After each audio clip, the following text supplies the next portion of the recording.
you have a pile of substances called psychoactive substances. There's some stimulants, some depressants, some, hallucinogens, there's some sedatives, there's some painkillers, they're all there.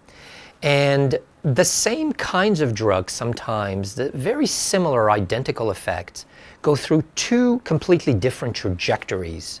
One will be accepted, but another one with the identical effect will be rejected. So cocaine got first accepted, very nicely accepted, and even there was a Nobel Prize for its capacities for allowing eye surgery, for example. Kohler got the Nobel Prize for that, but then it got rejected because people used it excessively. But a very similar drug, amphetamine, also got rejected for a while, but then it became accepted.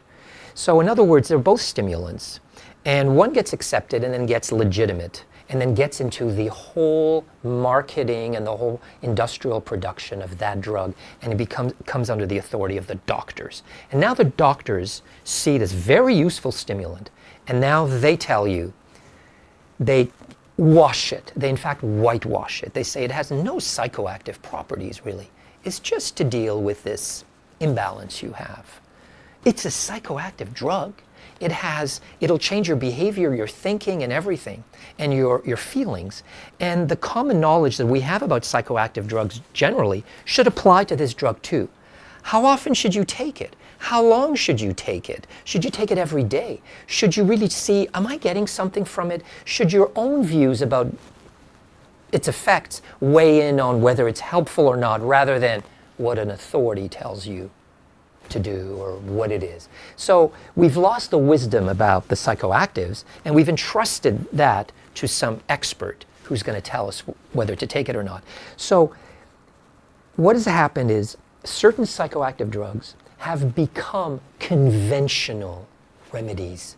There's been a concerted effort to really make them neutral and conventional, like any other remedy, like aspirin for your headache, or antibiotic for your kid's ear infection, or things that we used to consider kind of conventional.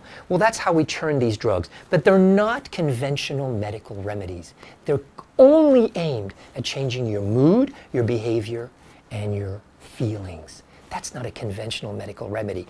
That's a psychoactive drug 100%.